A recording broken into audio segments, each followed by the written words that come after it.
S, hello aspirants. இந்த வீடியோவில் ஒரு முக்கியமான எக்ஸாம் பற்றி பார்க்க போகிறோம். பெருசாக இந்த எக்ஸாம் எங்கேயுமே பேசப்படுறது இல்லை. இந்த எக்ஸாமுக்கு நிறைய பொட்டென்ஷியல் இருக்குது. அண்ட் இந்த எக்ஸாம் வந்து இதோடைய ப்ராப்பரான அர்த்தம் தெரியாமல், இதோடைய ப்ராப்பரான ரோல் என்னன்னு தெரியாமல் நிறைய பேர் இதுக்கு ட்ரை பண்ணாமலே இருக்காங்க. ஸோ இன்ட்ரெஸ்டடாக இருக்கக்கூடியவங்க இந்த எக்ஸாம் பற்றி ஃபுல்லாக தெரிஞ்சுக்கலாம். இது என்ன எக்ஸாம்னு கேட்டிங்கன்னா, எஸ்எஸ்சியோட ஜிடி எக்ஸாம். ஜிடி அப்படின்னு சொல்கிறப்ப உங்களுக்கு இது வந்து எஸ்எஸ்சி நடத்தக்கூடிய ஒரு பாராமிலிட்டரி ஃபோர்ஸஸில் கான்ஸ்டபிள் எக்ஸாம் அப்படின்னு சொல்லணும். இதான் கரெக்டான அர்த்தம் அதுக்கு. ஏன் அப்படின்னா, ஆக்சுவலாக மிலிட்டரிக்கும் பாராமிலிட்டரிக்கும் என்ன டிஃபரன்ஸ் அப்படின்றத நான் முதல்ல சொல்லிடுறேன். மிலிட்டரி அப்படின்றது உங்களுக்கு மினிஸ்ட்ரி ஆஃப் டிஃபென்ஸுக்கு கீழே வரக்கூடிய ஆர்மி, நேவி, ஏர்ஃபோர்ஸ் இதெல்லாமே சரிங்களா. பாராமிலிட்டரி அப்படிங்கிறப்ப அந்த மிலிட்டரி ஃபோர்ஸ்க்கு சப்போர்ட் பண்ணுற மாதிரி இருக்கக்கூடிய மினிஸ்ட்ரி ஆஃப் ஹோம் அஃபேர்ஸுக்கு கீழே வரக்கூடிய ஒரு டிபார்ட்மெண்ட்டை தான் நம்ம பாராமிலிட்டரி அப்படின்னு சொல்லுவோம். அந்த ரிசர்வ் ஃபோர்ஸ் மாதிரி அப்படின்னு கூட வச்சுக்கலாம் கிட்டத்தட்ட. இல்லை ஸ்பெசிஃபிக்காக சில மென்ஷன்டு இடங்கள்ல போடப்படக்கூடிய ஃபோர்ஸஸ் அப்படின்னு கூட வச்சுக்கலாம். ஸோ இந்த ஜிடி கான்ஸ்டபிளை பொறுத்த வரைக்கும் உங்களுக்கு என்னென்ன மாதிரியான போஸ்டிங் இருக்கு அப்படின்றத நான் சொல்லிடுறேன். ஃபர்ஸ்ட் பார்டர் செக்யூரிட்டி ஃபோர்ஸ் அப்படின்னுவோம். இந்த பார்டர் பேர் பார்டர்னு இருந்தாலும் இந்த பார்டர் செக்யூரிட்டி ஃபோர்ஸ் மெயினாக எந்த இடத்துல இந்தியாவை ப்ரொடெக்ட் பண்ணுவாங்க அப்படின்னா, பாகிஸ்தான் அண்ட் பங்களாதேஷ் பார்டரில். பார்டர் செக்யூரிட்டி ஃபோர்ஸோட மெயினான வேலையே பாகிஸ்தான் மற்றும் பங்களாதேஷ் பார்டர் டெரிட்டரிஸில் இன்ஃபில்ட்ரேஷன் நடக்காமல், அதே மாதிரி அதாவது தீவிரவாதிகளுடைய ஊடுருவல் இல்லாமல், அதே மாதிரி வந்து இந்தியாவை பாதுகாக்கக்கூடிய ஒரு மெயினான ஒரு ஃபோர்ஸ் வந்து பார்த்தீங்கன்னா இந்த பார்டர் செக்யூரிட்டி ஃபோர்ஸ். இவங்க வந்து ஃபர்ஸ்ட் லைன் ஆஃப் டிஃபென்ஸ் அப்படின்னே சொல்லுவாங்க. அதுக்கப்புறம் சென்ட்ரல் இண்டஸ்ட்ரியல் செக்யூரிட்டி ஃபோர்ஸ் அப்படின்னு சொல்லுவோம். ஜிடி கான்ஸ்டபிளே ரொம்பவே ஒரு அட்ராக்டிவான போஸ்டிங் அப்படின்னு சொல்றப்ப இந்த சென்ட்ரல் இண்டஸ்ட்ரியல் செக்யூரிட்டி ஃபோர்ஸ். ஏன் அப்படின்னு பார்த்தீங்கன்னா, இங்கே கொடுக்கப்பட்டிருக்கிறதுலே ரொம்ப பீஸ்ஃபுல்லான போஸ்ட் அப்படின்னு கூட சொல்லலாம். இந்த central industrial security force CAS அப்போ நீங்கள் எங்கெல்லாம் பார்ப்பீங்க? ஏர்போர்ட்டில் பார்க்க முடியும், ரயில்வே ஸ்டேஷனில் பார்க்க முடியும். இது மாதிரி எல்லா கவர்மெண்ட் எஸ்டாப்ளிஷ்மெண்ட்ஸ்லையுமே கவர்மெண்ட்டோடைய ப்ராப்பர்ட்டிஸை பாதுகாக்கிறதுக்காக இருக்கக்கூடிய அந்த ஒரு ஃபோர்ஸை தான் நம்ம சென்ட்ரல் இண்டஸ்ட்ரியல் செக்யூரிட்டி ஃபோர்ஸ் அப்படின்னும். ஸோ உங்களோட எக்ஸாம்லையுமே இந்த சிஏஎஸ்எஃப் தான் நிறைய பேர் டார்கெட் பண்ணுவாங்க. இல்லை எனக்கு பிஎஸ்எஃப் வேணும், சிஆர்பிஎஃப் வேணும்னு போகக்கூடியவங்க சில பேர் இருப்பாங்க சரிங்களா. ஸோ அடுத்து நான் சொல்லக்கூடியது CRPF, central reserve police force அப்படின்றவங்க. இவங்க இந்தியாவில் எங்கே வேணாலும் போடப்படலாம். எந்த இடத்துல அவங்களோட நீடு இருக்கோ அதுக்கேற்ற மாதிரி அவங்களோட போஸ்டிங்கோட நேச்சர் மாறிக்கிட்டே இருக்கும். அடுத்து ஐடிபிபி அப்படின்னு சொல்லுவோம். இண்டோ டிபெட்டியன் பார்டர் போலீஸ் அப்படின்றது பேர்லேயே இருக்கு. இந்தியா அண்ட் சைனா பார்டரை பாதுகாக்கக்கூடியவங்க இந்த இண்டோ டிபெட்டியன் பார்டர் போலீஸ். அடுத்து எஸ்எஸ்பி, சாஸ்திரா சீமா பால் அப்படின்னு சொல்லுவோம். இண்டோ நேபாள் மற்றும் இண்டோ பூட்டான் பார்டரை பாதுகாக்கக்கூடியது. ஓரளவுக்கு கம்பேரிட்டிவ்லி பீஸ்ஃபுல்லான போஸ்டிங் இந்த சாஸ்திரா சீமா பால்ல கிடைக்கும். இது இல்லாமல் நேஷனல் இன்டெலிஜென்ஸ் ஏஜென்சியோடைய கான்ஸ்டபிள் டியூட்டியும் உங்களுக்கு இந்த எக்ஸாம்ல நோட்டிபிகேஷன்ல வரதுக்கு வாய்ப்பு இருக்கு. எஸ்எஸ்எஃப், செக்ரட்டரியேட் செக்யூரிட்டி ஃபோர்ஸ், அதாவது மெயினா parliament and central government offices இருக்கு பாத்தீங்களா. இது வந்து சென்ட்ரல் கவர்மெண்டோட எஸ்டாப்ளிஷ்மெண்ட்ஸ், பட் இது ஆஃபீஸஸை பாதுகாக்கக்கூடியதை இந்த செக்ரட்டரியேட் செக்யூரிட்டி ஃபோர்ஸ்னு சொல்லுவோம். அண்ட் லாஸ்டா அசாம் ரைஃபிள், இது நார்த் ஈஸ்ட் ரீஜனை பாதுகாக்கக்கூடிய ஒரு போஸ்டிங். இந்த மாதிரி ரொம்ப வெரைட்டி ஆஃப் போஸ்டிங்கை இந்த ஜிடி கான்ஸ்டபிள் ஆஃபர் பண்ணுது. இதில் மெயினாக ஒரு பாயிண்ட்டை நீங்கள் நோட் பண்ண வேண்டியது, யாருக்கு இந்த மிலிட்டரி போகணுன்ற இன்ட்ரெஸ்ட் இருக்கோ, பேராமிலிட்டரி போகணும், ஒரு யூனிஃபார்ம் சர்வீசஸ் போகணும் அப்படின்ற ஒரு இன்ட்ரெஸ்ட் இருக்கோ நீங்கள் இதை ட்ரை பண்ணலாம். இது ஒரு பாயிண்ட்டு. சார் போனால் நல்லா இருக்கும், எனக்கு ஒரு கவர்மெண்ட் வேலை கிடைச்சா நல்லா இருக்கும் அப்படின்றவங்க இதை ட்ரை பண்ணலாம். ஏன் தெரியுமா? இந்த எக்ஸாமுக்கு வேகன்சி எப்பயுமே அதிகமாக தான் வரும். கம்பேரிட்டிவ்லி மற்ற எக்ஸாம்ஸை கம்பேர் பண்ணும் பட்சத்தில் இதுக்கு காம்படிஷனுமே எஸ்எஸ்சியில் இருக்கிறதே கம்மி அப்படின்னு கூட சொல்லலாம். வேகன்சியுமே அதிகமாக வரும், கட் ஆஃபுமே உங்களுக்கு கம்பேரிட்டிவ்லி ரொம்ப கம்மியாக வரும். ஸோ யாருக்காவது மிலிட்டரிக்கு போகணும் அப்படின்னு ஆசை இருந்துச்சு அப்படின்னா இந்த எக்ஸாம் உங்களுக்கான எக்ஸாம். இதை நீங்கள் யூஸ் பண்ணிக்கலாம் சரிங்களா.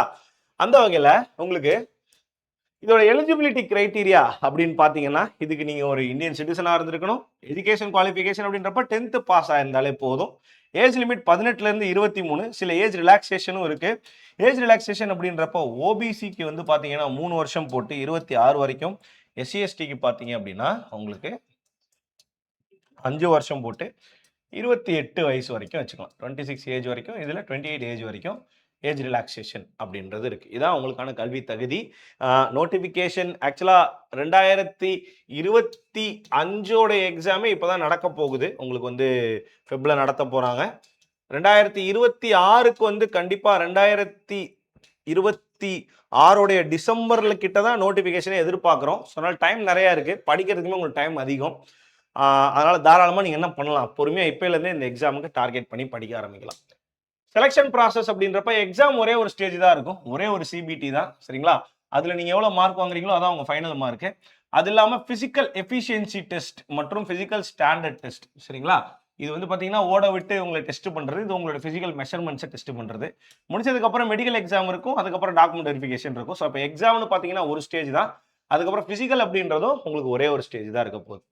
இந்த இடத்துல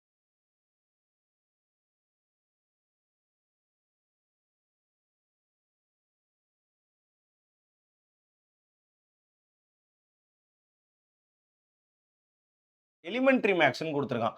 அப்போ உங்களுக்கு அட்வான்ஸ் மேக்ஸ் அப்படின்றது ரொம்ப ரொம்ப ரொம்ப ரொம்ப கம்மி. பேசிக்கான அல்ஜிப்ரா ஃபார்முலா கேட்டால் தான் உண்டு, பேசிக்கான ட்ரிக்னாமெட்ரி ஃபார்முலா கேட்டால் தான் உண்டு. அதுவே ரொம்ப ரேர் தான்.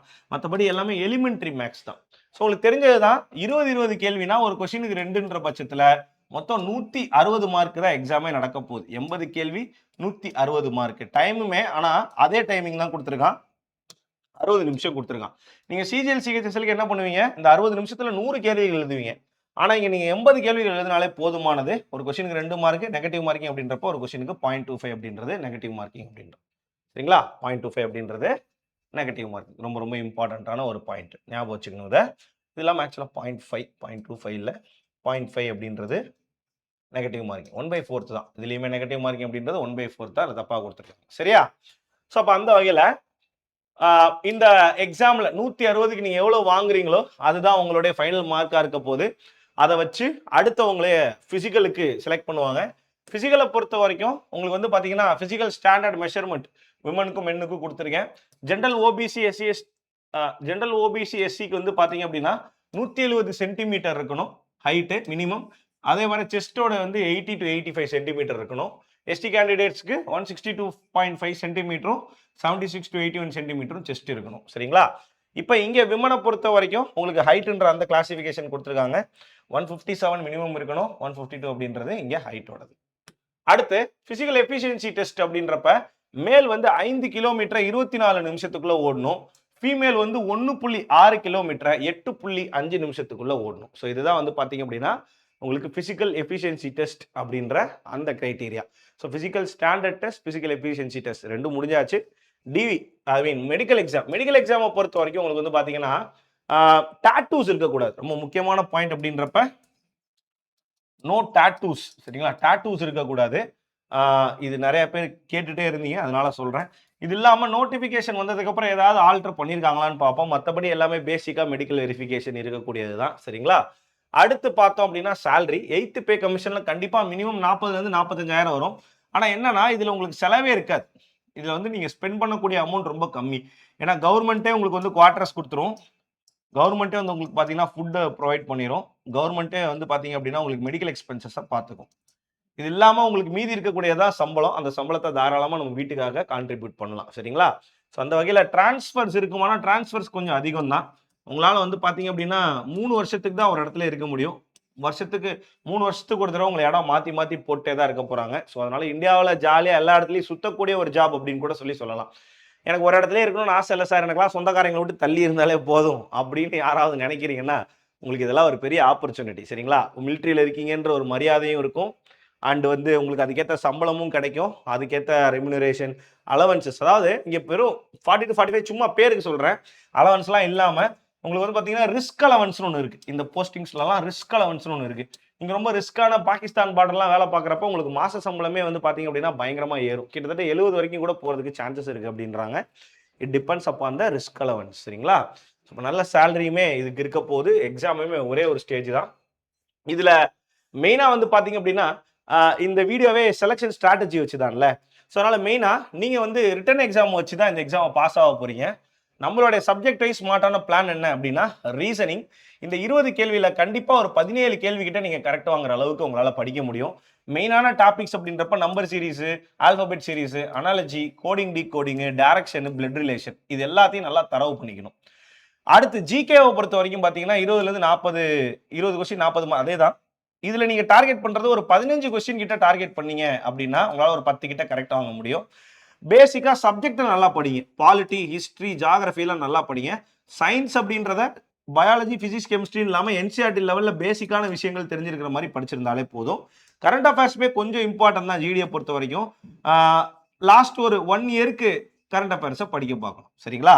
அப்போ இதில் உங்களால் ஒரு 15 கொஸ்டின் டார்கெட் பண்ணீங்க அப்படின்னா உங்களால் 10 கொஸ்டின் கிட்ட எழுத முடியும். அடுத்து மேக்ஸு. நான் ஏற்கனவே சொன்னது தான். உங்களுக்கு வந்து பேசிக்கான maths, percentage, ratio, profit loss, simple interest, compound interest, time and work, speed, distance, இந்த டாபிக்ஸ் எல்லாம் நல்லா பார்த்தீங்கனாலே போதும். இந்த அல்ஜிப்ரா, ஜாமெட்ரிலாம் கேட்கறது கூட பாசிபிலிட்டி ரொம்ப கம்மி தான். அதனால அட்வான்ஸ் மேக்ஸ்ல கான்சென்ட்ரேஷன் வேணாம். அரித்மெட்டிக் மேக்ஸை நல்லா கான்சென்ட்ரேட் பண்ணீங்க அப்படின்னா உங்களுக்கு ஜிடியோட மேக்ஸ் ரொம்ப ஈஸியாக போயிடும். ஸோ இங்கிலீஷை பொறுத்த வரைக்கும் வழக்கம் போல தான் கிராமரு, ஒகேபுலரி, மெயினாக error spotting, fill in the blanks, synonym, antonyms அப்படின்னு இங்கிலீஷ்க்கும் ஈக்குவல் கான்சென்ட்ரேஷன் கொடுத்தீங்க அப்படின்னா உங்களுக்கு ரொம்ப